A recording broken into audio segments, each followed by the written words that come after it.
A'udzu billahi minasyaitonir rajim. Bismillahirrahmanirrahim. Rabbi shrahli sadri wa yassirli amri wahlul 'uqdatam min lisani yafqahu qawli. Amin ya rabbal alamin. Rabbi zidni ilma warzuqni fahma. Amin ya rabbal alamin. Alhamdulillah, pada pertemuan kali ini kajian ilmu akhlak kitab Wasiatul Mustafa terkait tentang tema bab manfaat membaca la ilaha illallah 10 kali. Dawuhnya Kanjeng Nabi Muhammad sallallahu alaihi wasallam, ya Ali, he Ali, dawuhnya ini juga termasuk untuk kita semua. Man utawi sapane wong iku kala ngucap ya man kulla yaumin ing dalem saben-saben dina asyrata marratin kelawan 10 hambalan ing lafat la ilaha illallah qabla kulli ahadin, la ilaha illallah ba'da kulli ahadin, la ilaha illallah yabqa rabbuna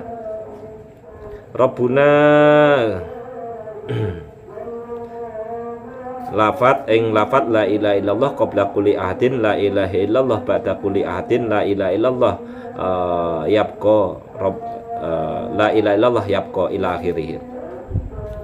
Ya Allah, la ilaha, ora ana pangeran kang hak den sembah iku maujud illallah kejaba Allah.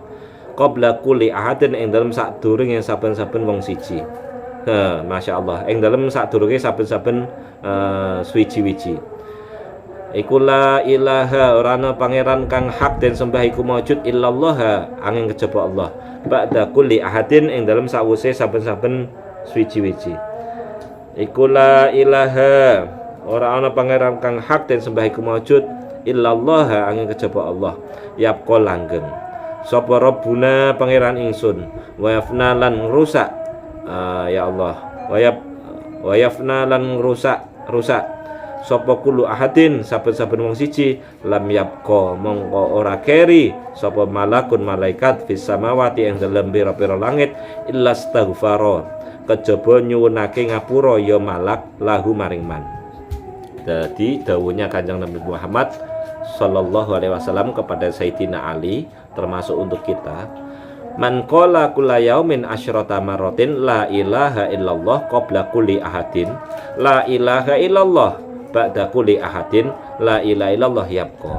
Bagi seseorang dalam sehari semalam, berarti sedina pisan, kok maca lafaz la ilaha illallah qabla ahadin, la ilaha illallah ba'da kulli ahadin, la ilaha illallah yabqa rabbuna, itu maka mendapatkan fadilah atau mendapatkan kemanfaatan atau fadilah. Wa yafna kullu ahadin lam yabqa malakun fis samawati illa astaghfara lahu, mendapatkan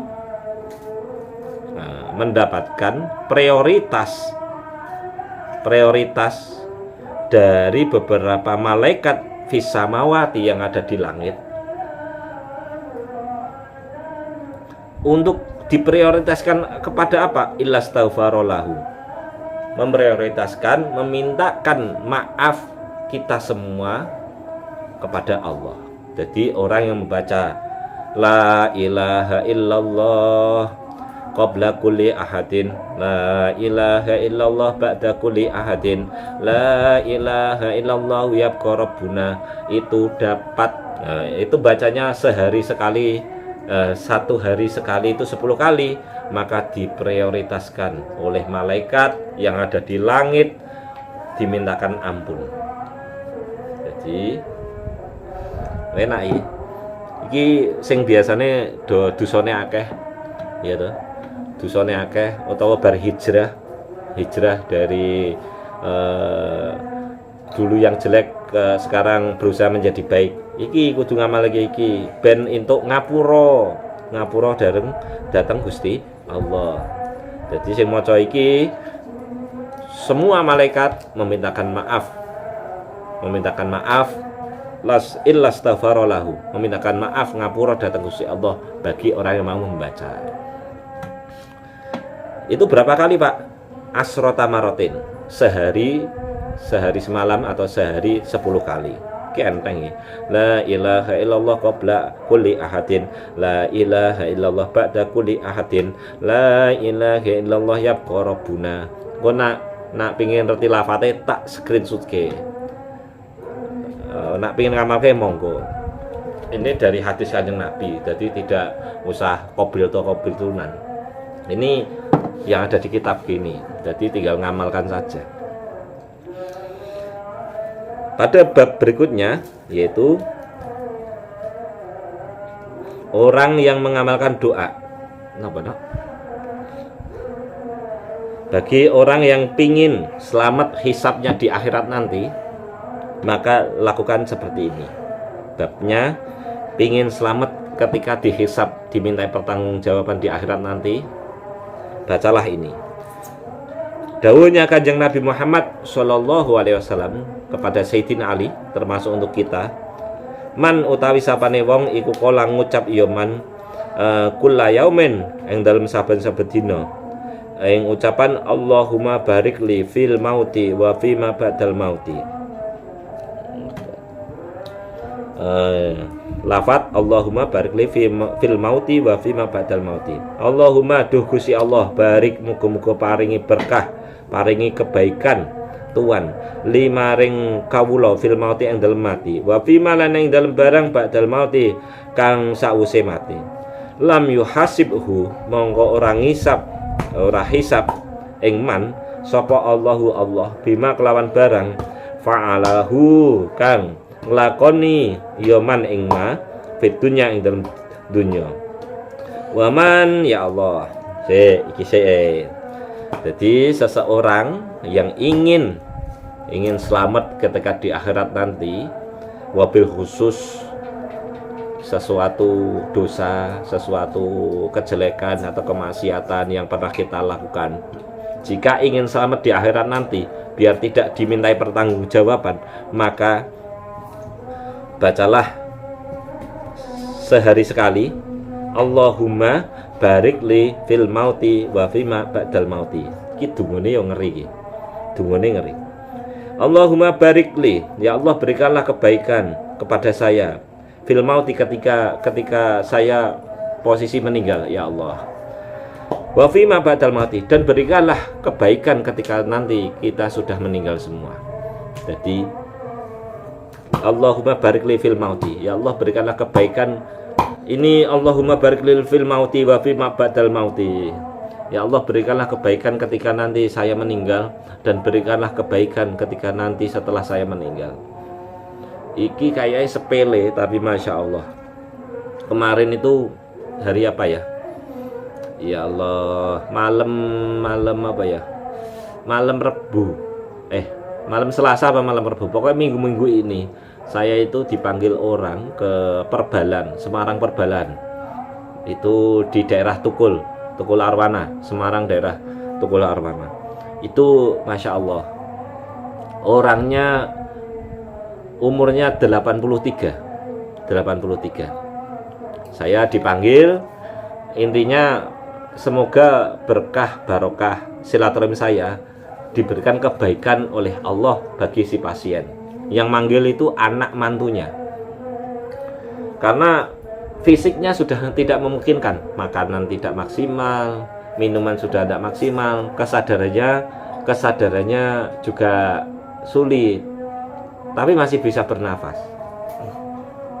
Dan ya Allah, dan saya baru tahu orang yang tenggorokannya sini bolong bener itu ya pas kemarin itu.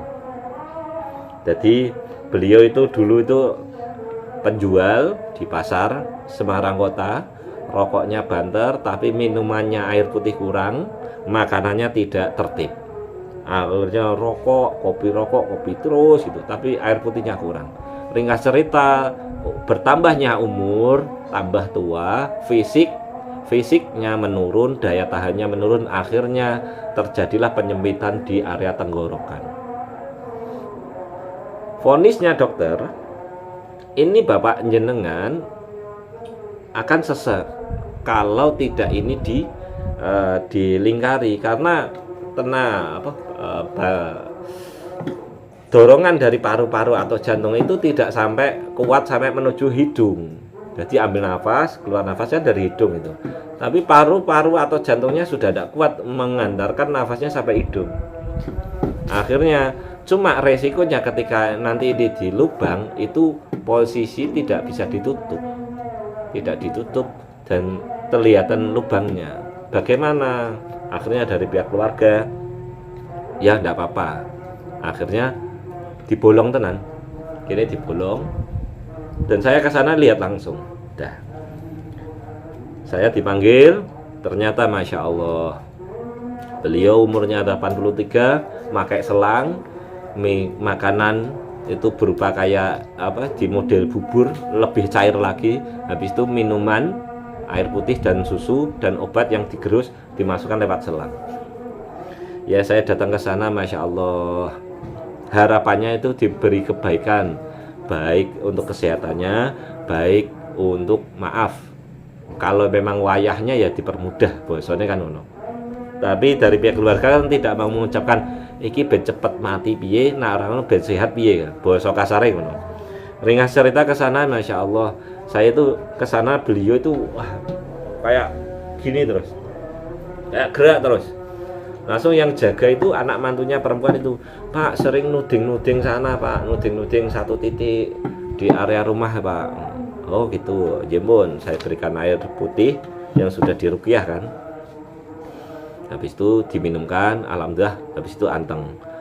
Yang jaga saya bilangin, Bu nanti dipegang area hatinya gini sambil diajarkan lafaz Allah, Allah, Allah.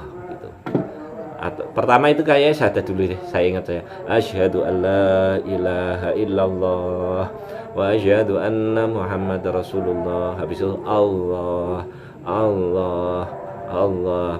Beliau memang tidak bisa mengucapkan, tapi melihat gerakannya mulut itu ketika saya bilang Allah, beliau mengikuti Allah, Allah, Allah. Dan alhamdulillah atas izin Allah itu langsung seketika yang tadi gerak-gerak dan yang lainnya langsung kayak anteng. Akhirnya bahasa zikir Allah, Allah. Beliau akhirnya ada yang nuntun, termasuk saya dan yang jaga. Ya gitu proses ketika mau mati sampai seperti itu. Ada pertanyaan dari keluarga, Pak ini ada cekelan apa enggak Pak? Ini ada gaibnya apa enggak Pak? Ini ada gini-gininya Pak? Ini ada gaibnya karena kekosongan maksudnya tidak dituntun untuk berzikir la ilaha illallah atau sholawat atau istighfar, hanya sekedar sakit dan sakit dok. Akhirnya dari situ dituntun zikir, akhirnya beliau anteng masih mau berzikir dan cuma harus dituntun. Itu posisi ketika mau maaf ya, insya Allah ketika mau mati, tapi posisi sekarang belum mati. Ini doa inilah Allahumma barik li fil mauti. Ketika posisi tubuh, posisi badan tidak memungkinkan, makanan juga tidak maksimal, minuman juga tidak maksimal, tapi kok masih hidup. Tapi kok koyok secara nalar logika itu kok koyok ra mungkin. Ya, inilah bentuk kebaikan. Mungkin ini iso gawe jopo atau donga nek awake dhewe sesuk wis nyun sewu wis tuwa. Juga bisa menjadi jopo bagi ketika kita dimintai ikhtiar, ngikhtiari orang, bisa berupa minuman atau bisa ketika menjenguk orang yang sakit parah. Doakan ini. Pak, orangnya sudah meninggal, Pak? Belum. Alhamdulillah masih diberi umur untuk kesempatan untuk zikrullah kepada Allah. Ini Allahumma barik li fil mauti wa fima badal mauti. Ya Allah, berikanlah kebaikan ketika nanti saya mati. Dipermudah kita dapat sangu minimal asyhadu alla ilaha illallah wa asyhadu anna Muhammadar Rasulullah. Syukur-syukur awake dhewe ketika meninggal posisi salat. Syukur-syukur awake dhewe posisi meninggal ketika berzikir atau bersolawat. Ya Allah, itu salah satu tanda husnul khotimah. Dan insya Allah kalau husnul khotimah berarti sesuai dengan dawuh ini, Allahumma barik li ba'dal mauti, setelah mati dapat kebaikan. Ketika orang sudah doa seperti ini, wabil khusus sudah tua, sudah tidak memungkinkan, maka doa seperti ini lam yuhasibhu Allah bima fa'alu fid dunya. Allah tidak akan menghisab sesuatu yang pernah dilakukan di dunia ini kaitannya kejelekan-kejelekan, atau dapat maghfirahnya Allah, dapat ampunan dari Gusti Allah. Gini, emang ada teori gini, kita melakukan kejelekan bakalnya di akhirat nanti itu pasti dapat balasan. Kita melakukan dosa di dunia ini bakalnya akan mendapat balasan di akhirat atau dimintai pertanggungjawaban. Tapi ketika kita sudah taubatan nasuha jenengku, tobat sing tenanan, kuwi insyaallah selama tobat tenanan dan tobatnya diterima oleh Allah, maka dapat ampunan maghfirah. Ibarat sing tau dilakoni elek ilang kabeh. Lam yuhasibku, tidak dihisab. Kayak ning dibak itu. Ana sing mlebu surga mergo dihisab sik, ana sing mlebu surga tanpa hisab, dan ada yang tidak masuk surga. Neng dibak kayak al-hadisus sani apa al-hadisus alawal, al-hadisus sani ya. Itu salah satu doa Allahumma barik li fil mauti wa fima ba'dal mauti. Iki dungane nek awake dhewe wis tuwa. Dungane nak wong njaluk tulung awake dhewe wonge wis kaya wis ra mungkin urip. Wis dungake iki ae. Insyaallah apik kaapikane bedene Gusti Allah. Ya Allah, waman utawi sapane wong iku kabaro maca takbir yaman mi'ata marotin kelawan 100 ambalan qabla syamsi ing dalam sadurunge metune fajar, wa mi'ata qablal hurub lan ping 100 ing dalam sadurunge metune surupe srengenge, kataba mongko nulis sapa Allah lahu maring man sawaba ing ganjaran mi'ata abidin 100 wong kang ahli ibadah, wa mi'ati mujahidin lan 100 wong kang perang fi sabilillah ing dalam agamane Allah taala haliluhur sapa Allah. Faedah lagi, orang yang membaca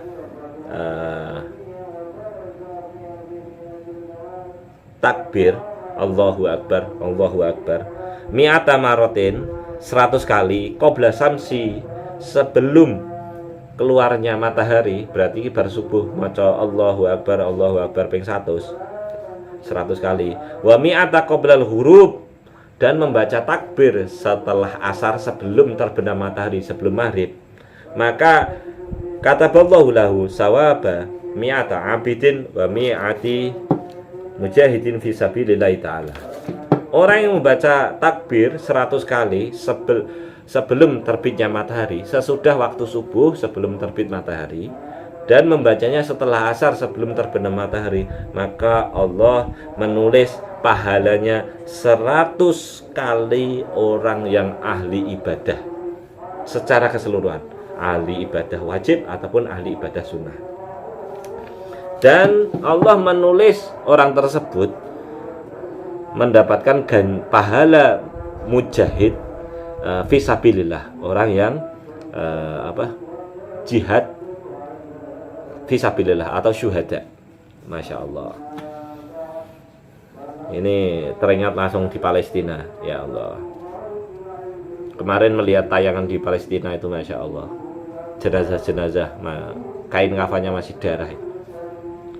Itu saya melihat dari fikih, orang yang syuhada syahid, matinya meninggal dunia, emang posisi darahnya biarkan aja karena bisa menjadi saksi. Nah, 100 kali 100 orang yang mati syahid, kalau kita mau membaca takbir itu kita dapatkan pahalanya. Gitu. Waman utawi sapane wong iku sholat maca sholawat ya man alayya ing atase ingsun kulla yaumin ing dalam saben-saben dina au lailatin utawa wengi mi'ata maratin kelawan 100 amalan wajabat mongko wajib lahu maring man syafaati nyafaati ingsun wa qasratul istighfari wis iki wa man shalla alayya kulla yaumin aw lailatin mi'ata maratin wajabat lahu syafaati. Bagi seseorang iki fadilai wong maca sholawat ya.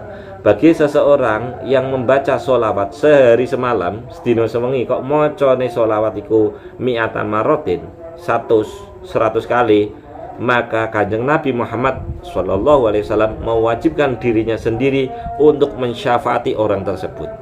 Apa itu syafaat? Pembelaan, dibeloni Kanjeng Nabi. Wi nak ning akhirat nak ning dunya manfaatnya akeh banget. Jaring lancar bukan jaring akeh pengamal sholawat sing atine tentrem, ayem, rezekine lancar, awake sehat, hajate diijabah oleh Gusti Allah. Iku ning dunya. Dan ning akhirat entuk syafaate Kanjeng Nabi, entuk belone Kanjeng Nabi. Apa kuwi dibeloni Kanjeng Nabi? Mungkin awake dhewe akeh dosane, tapi ya tau maca sholawat. Ini umat saya Gusti harus masuk surga. Harus masuk surga. Loh ini kan dosanya banyak. Saya yang mensyafaati Kanjeng Nabi, saya yang menjamin karena dia sering membaca sholawat. Dia mengamalkan innallaha wa malaikatahu yusholluna 'alan nabi ya ayyuhalladzina amanu shollu 'alaihi wasallimu taslima. Itu yang ada di Al-Qur'an Gusti. Beliau mengamalkan sholawat ini Gusti, maka saya orang ini harus masuk surga Gusti. Itu contoh wong untuk syafaat Kanjeng Nabi dibeloni ben mlebu surga, selamat orang mlebu neraka. Kuwi lho syafaat.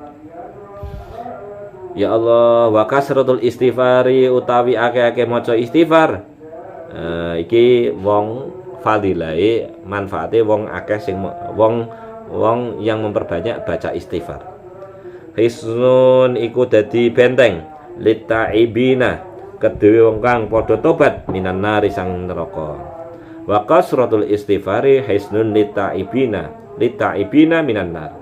Bagi orang yang memperbanyak istighfar, berarti ora hitungan 100 apa 200, tapi setiap harinya basah dengan istighfar. Astagfirullahaladzim, astagfirullahaladzim, astagfirullahaladzim. Atau hatinya astagfirullahaladzim, astagfirullahaladzim. Bahasa banyak itu kayak sering membaca istighfar. Sering iki ping pira Pak? Ya pokoknya kayak tok ana kosong waktu kosong maca istighfar. Maka itu hisnun litaibina, menjadi benteng supaya tidak masuk neraka. Jadi nyuwun sewu nggih. Hisnun benteng litaibina bagi orang yang taubat, berarti orang yang pernah melakukan dosanya banyak, yang pernah melakukan dosa-dosa besar, yang pernah sering istiqomah melakukan dosa-dosa kecil, maka perbanyaklah istighfar. Nanti di akhirat nanti insya Allah tidak sampai masuk neraka. Karena apa tanda nih orang yang benar-benar tobat? Tandanya apa? Kasratul istighfari, memperbanyak istighfar. Aku tobat Pak, aku tobat. Aku dosaku akeh Pak. Tapi kok ora tau maca istighfar. Iya. Apa ngono? Pokoke intine ngapusi. Bohong. Tobat tenan ya wa kasratul istighfari, memperbanyak istighfar.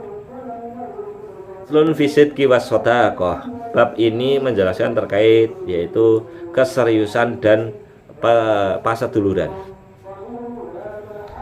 Qala dawuh sapa alaihi salatu wassalam, dawuhnya Kanjeng Nabi Muhammad sallallahu alaihi wasallam kepada Sayyidina Ali termasuk untuk diri kita, usduk temenan sira wa in dzarraka, lan senajan melarati iya temenan ing sira fil ajili ing dalem dunya, fa innahu mongko setune temen iku yang fauka manfaati iya temen ing sira fil ajili ing dalem akhirat, wala takdib lan aja goroh sira wa inna fa'aka lan senajan manfaati nggoroi sira fil ajili ing dalam dunya fa innahu mongko stune goro iku ya dhuruka mlarati ya goro ing sira fil ajili ing dalam akhirate. Ini bab menjelaskan terkait keseriusan dan